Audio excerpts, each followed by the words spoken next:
Hey, sports fans, how's everybody out there doing? William Martin coming at you one more time here on YouTube with another edition of the 300 Pounds of Sports Knowledge Podcast. So, whereas that the folks in Happy Valley were happy to see James Franklin go, the folks in Blacksburg are set to welcome him with open arms. As after being fired as the head football coach at Penn State last month, Franklin will now be taking over at Virginia Tech. And if you're Virginia Tech, you couldn't sign off on this deal quick enough. Now, in 15 years at the collegiate level, Franklin's record is 128 and 60, and that included him taking Vanderbilt to a bowl game in each of his 3 years there, while also returning Penn State to the national stage. Now, in 12 years at Penn State, Franklin was 104 and 45, as only Joe Paterno won more games at Penn State than he did. Now, under Franklin, Penn State had 6 years where they won at least 10 games, which included winning the Big Ten in 2016, five New Year's Six bowl games, and one trip to the college football playoff. But of course, ultimately, what did Franklin in at Penn State was his inability to win the big game there, as he struggled mightily against ranked teams. When I say struggling mightily, he was 4 and 21 against top 10 teams during his time there, or against ranked teams rather. Um, so you ask yourself, whatever led to his demise at Penn State, honestly, is going to be welcome, okay, at Virginia Tech, because this is a program, this is a school that is just looking to get respectable within the Atlantic Coast Conference. Since 2011, the Hokies have only had one 10-win season, while they have not finished the season ranked since 2017. And if Franklin goes to Blacksburg hungry, ready to work, and to prove his critics wrong, this could be a steal for Virginia Tech. The Hokies need themselves a head coach who is going to make them relevant in the ACC once again. And honestly, James Franklin could check all of the boxes for them. You just look at Franklin's tenure at Penn State. He really had a program there. The amount of guys that he sent to the National Football League. And for me, the biggest thing when I think about Virginia Tech getting Franklin to come there, Penn State, really recruited the DMV area a lot during this time. Of course, they're going to recruit Pennsylvania, of course, but then you figure the district, Maryland and Virginia, they got their fair share of players from there, and they were getting them from there from before, okay? But nonetheless, that ability for Franklin to be able to recruit the DMV is going to be a big boost for Virginia Tech's program because you think about it, in Virginia Tech's heyday under Frank Beamer, they typically got the Virginia guys. It was all about the local guys. It was all about the homeboys coming there.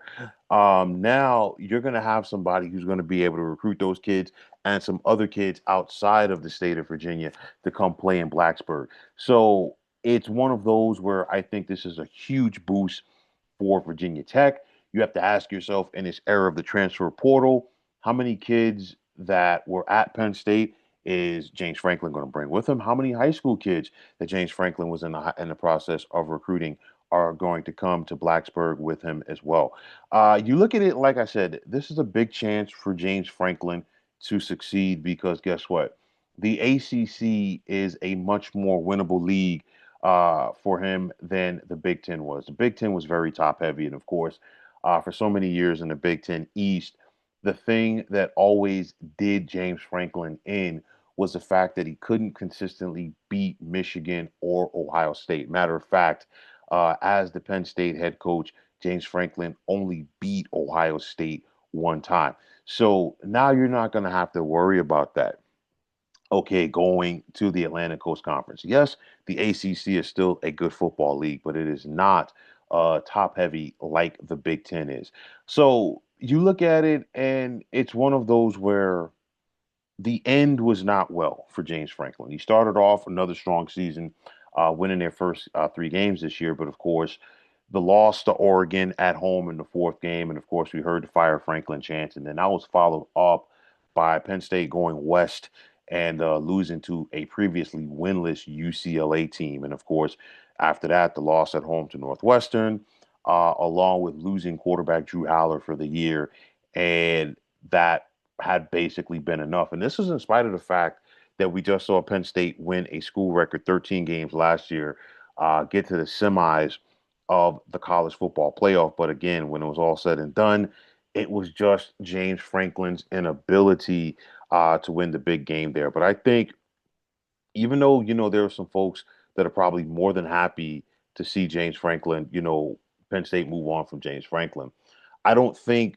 people should really just gloss over what he did there and, how he got that program turned back around. And this is why I feel James Franklin was somewhat underappreciated at Penn State because you remember the sanctions that this program was hit with.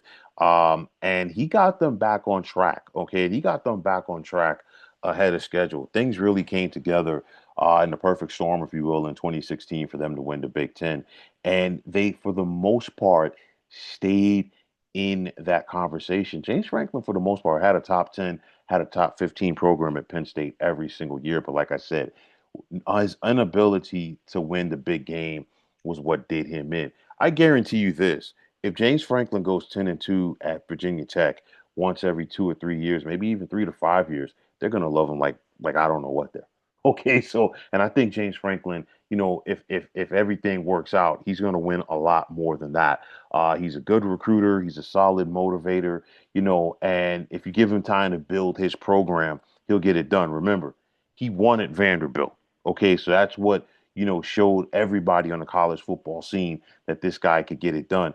And I think it's also a smart move for Virginia Tech because you have a lot of programs out there, a lot of big programs that are looking for head coaches right now.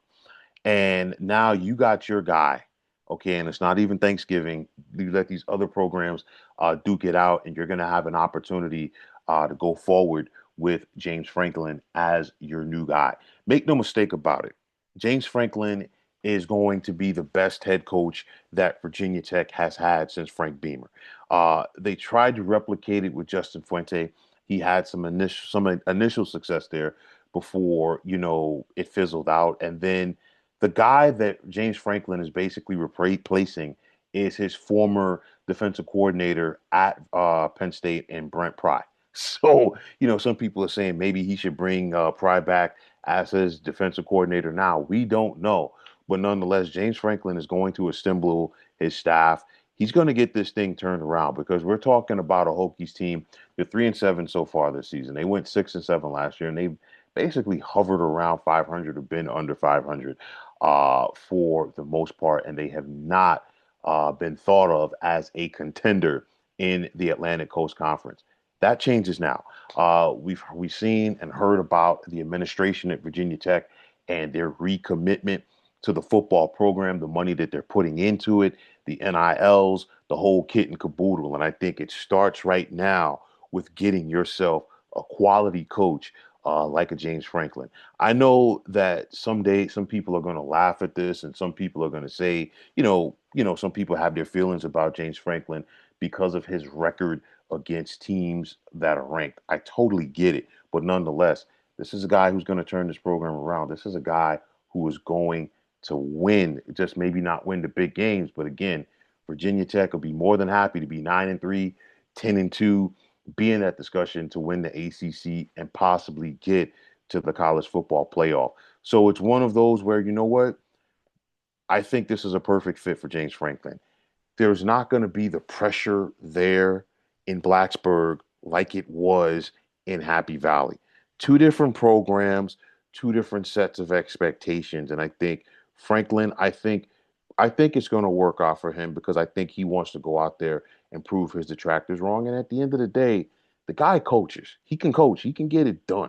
Okay. So I think this was a home run hire for Virginia Tech. Of all of the coaches out there, I think this was the best fit for that program and for all of the big jobs at the power conferences that were available. I think this is the one that fits James Franklin the most. So whenever you have a situation where it's a fit between program and head coach, I think the sky is the limit, and I think the sky is going to be the limit for Virginia Tech and James Franklin.